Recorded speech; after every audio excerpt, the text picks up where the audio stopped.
Hi there, welcome to the Rewild project. My name's Scott Bain. I am one of the directors of three directors at the Rewild project. We are a CIC, which means a community interest company. We're non-for-profit, so we don't really take a profit. We sometimes take a wage from the projects that we do, but generally we're run by volunteers, and everyone's involved. They're either volunteer or participant. We have got a set of ethos and values and vision, so it's probably worth reading sort of our ethos and our values, but predominantly we're an environmental education project, and we obviously want to enhance the landscape and to include people as well as plants and animals and invertebrates.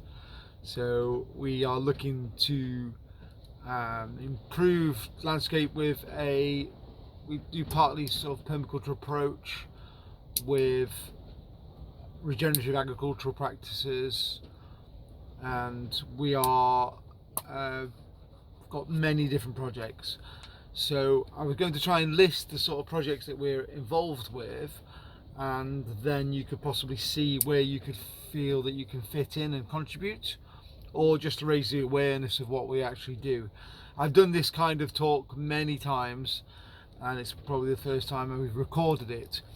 So we established the Rewild project about 7 years ago, and that was with my partner at the time, who I have a child with, and we felt that in the Forest of Dean there was no real environmental education projects, which seemed a real sort of shame. And because me and my partner at the time had quite a sort of skill base, that we felt we had lots of personal experience and knowledge to share, and we knew lots of people along the sort of eco network that we could tap into to get extra support.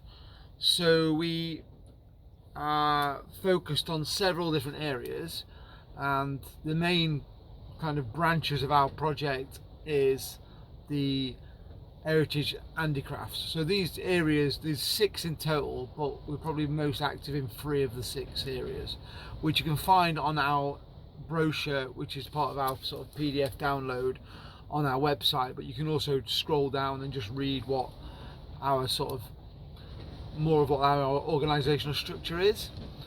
So we're mostly famous for our heritage handicrafts. So through the heritage handicrafts, we've got 5 different areas. So we've got green woodworking, wooden skills, and that can be bushcrafting, willow weaving, such as.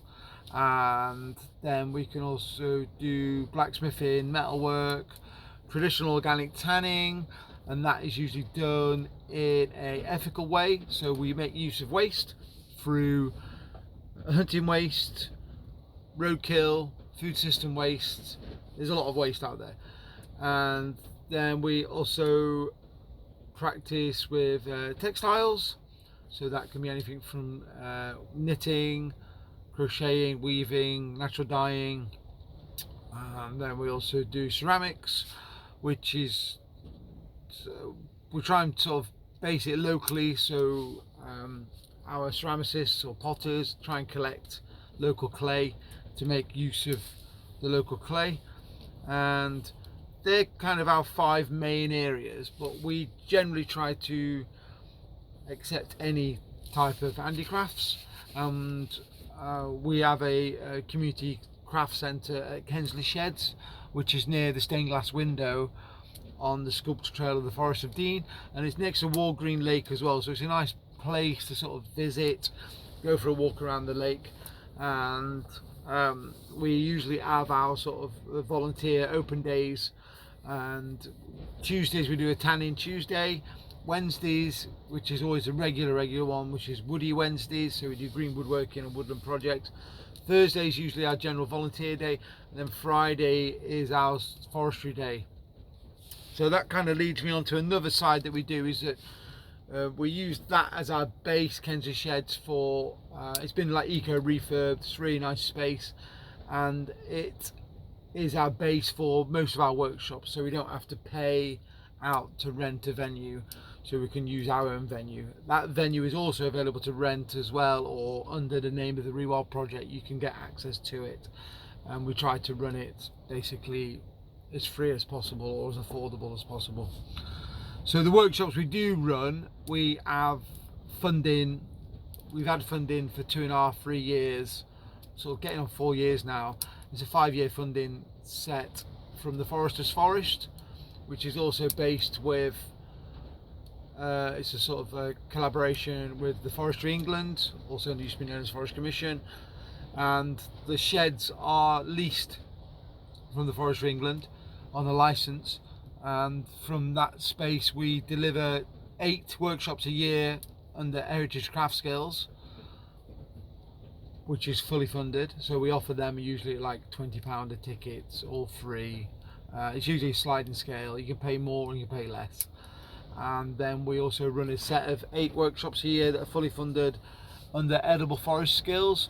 So that can be anything from designing micro forest gardens or permaculture orchards in your own space, to pruning fruit trees, grafting heritage fruit trees, making jam, fermenting, foraging.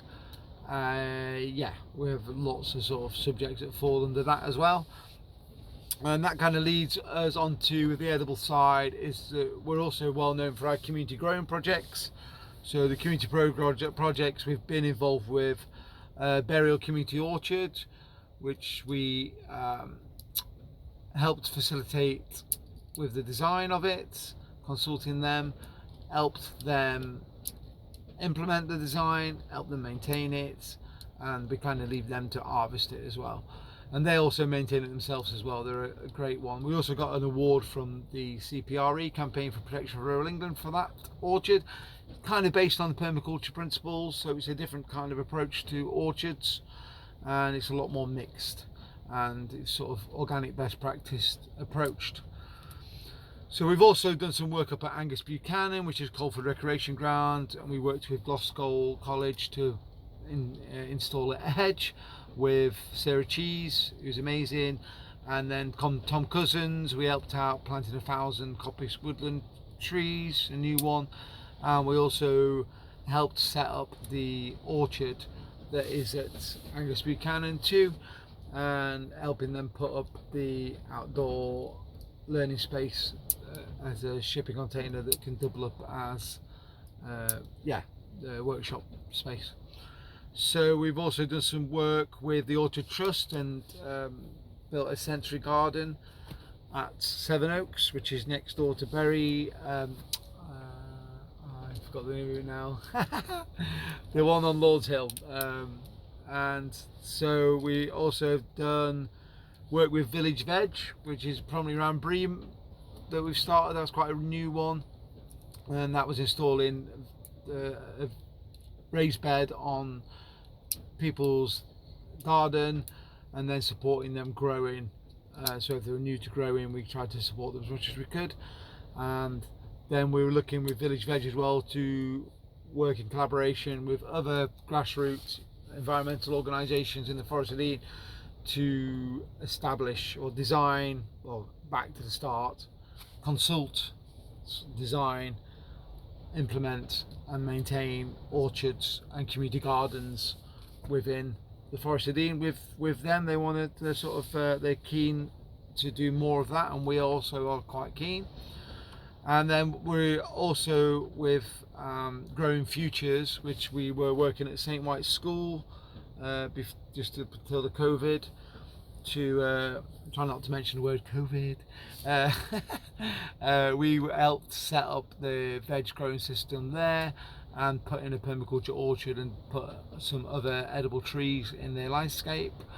And the Growing Futures now, we're working at Park End School with the primary school kids, and that is due to funding that we secured with 30 Percy, and that's £187,000 I think it was, which we recently got, and that was based around 2 projects. One's Growing Futures, and Growing Futures we're going to expand that to like 6 primary schools within the Forest of Dean. And then with that funding as well, we're going to start a new project called Rekindle Youth Programme. So the Rekindle Youth Programme is to work with pre-excluded secondary school youth, and with that we want to try to design and collaborate with them 2 vocational qualifications, one in heritage craft skills and one in edible landscapes. So the edible landscapes one, we're looking at trying to involve them and train them, and essentially moving on to a post-16 apprenticeship after, and an apprenticeship system where we take them through of ways of being a community organizer and a community grower. And so that's quite exciting. And on the side of the heritage craft skills, we also want them to develop a handicraft skill which they're drawn to, which they can locally work and locally utilize the resources that are around them in a good way. We also want to link in the Rekindle Youth Programme with the secondary schools and their landscapes as well, but this is all very new. And so linking back to Kensley Sheds and the social forestry, so we've trained quite a few people through funding that we've got to get their chainsaw tickets and their professional working tickets, and a lot of the people we work with are from marginalised groups, vulnerable or lower social economic groups, and with that we've been training them in forestry management, along with support with the Forestry England and through the Foresters Forest funding for the for part of the training money and for the kit and for running the sessions as well. Sometimes we also got funding from Summerfield Trust, and we are open to do more forestry work, and a lot of the forestry we get offered by the Forestry England is kind of disused coppice, redundant coppice, which really needs work on, and hence that we needed to use chainsaws, because a lot of the coppice was such huge like sizes of tree that to do it with hand tools was not particularly that safe, but also a very slow process. So we, on the Fridays, we normally have that day, and we encourage volunteers to come along with steel toe caps if possible, and we'll try and provide them with the safety equipment. And we then harvest the trees and either sell them as sort of building material or coppice products, or we actually use them on Woody Wednesdays, or people use them for their own crafts. And any surplus wood that can't be used for craft use or building use, or for sort of garden use, we then sell on as a sustainable source of firewood. So that's one of our sort of little incomes to the project. And we are also trying to expand in areas such as regenerative agriculture. So we've got quite a lot of knowledge about agroforestry systems, and kind of agroforestry work really well with regenerative agricultural land use, and we are looking to get land, which I'll come on to in a moment. And then also one of our other areas is to provide environmental events which don't cost the earth and accessible and affordable to the community, and any of the profit, as because we're non-profit, goes back into the project. And we'll be looking at sort of eco performances and ceremonies as well, so eco funerals and weddings and all the such like, especially when we get the land. Also, we've got an area of ancestral health and well-being, so we have people involved in the project who are qigong teachers, yoga teachers, natural movements enthusiasts. We're linking in with the foraging and the potential medicinal plants and diet. Yeah, so it's sort of predominantly diet and movement, but also massage therapy and other sort of natural therapies as well. We kind of the centre of our organisation is the values and our ethos, and then out of that is our sort of 6 working groups, and we're trying to move forward towards an egalitarian approach of work, so ideally non-hierarchical, and working with sort of sociography 0.3, which is quite new to a lot of people, but it's kind of similar to consensus decision making, but we're trying to make people feel included, and we don't want to micromanage. So if you do get involved in a certain work area, or you want to create a new work group or area, then that's great, that's fine. And we generally try to give trust to people, and as long as we're following our sort of ethos and our values, then you pretty much can carry on with whatever work you feel inspired to and passionate about. But you can also join an existing group as well. And what kind of surrounds all this and encompasses this as well is the education and the outreach, because that's kind of one of our key points, but it all links all these groups together. And we also, one of the sort of areas that we work a lot in is the sort of with the corporate groups and their social responsibility, that they either sort of want to contribute in some way or form. So we work with sort of corporate groups as well that help our project. We also work with like probation services and some of those groups, and we're working more and more with social prescribers that are realising that sort of nature connection and getting people essentially outdoors, doing something purposeful to them or to us, or just being there, is proving more and more vital. So we are a public service. We just don't get paid or supported like one, but we do it because we believe in it. But yes, there is a there's a need for us to try and get core funding, which we're trying to work on. And once we get the land, so we want to get some land that's either donated to us, or we can lease it, or we get some money to buy some land, then we can set up a community land trust and try and set this environmental education centre on this community land trust. And with this community land trust, then we can actually live there and deliver the projects that we deliver, and use the land as it sort of needs to be used, really. So I feel that once we get the land, then we can then move forward and then look at getting more reliable income and getting more people involved, and also act as a demonstration site and show that this it can be reproduced and replicated anywhere, really. And I suppose one area I did kind of miss was the eco building side as well. So we're looking at sort of using the wood that we're harvesting into building sort of low impact dwellings that are affordable, functional, and enhance people's health and well-being. So it all links in and overlaps. So if you want to get involved with the project, and I guess where we need a lot of help with as well, mostly is in the background, and that's the logistics. So what circles around all of this and sort of underpins everything is the logistics, which is usually can be quite boring part, but we always need people involved with sort of the administration side, and we need people involved with the social media side, and we need people to feel like they're part of the project.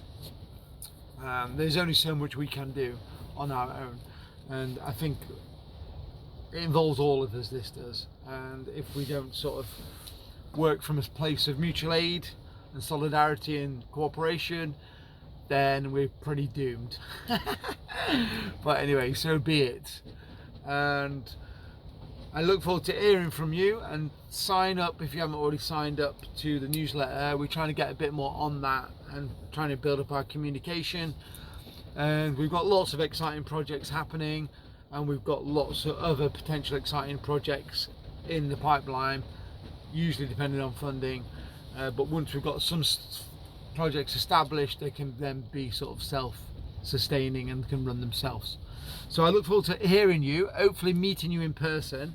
And if you ever want to get in contact, then you know where we are. All the contacts are through the website. And to thank you for listening, and go be wild and be thankful for what we have.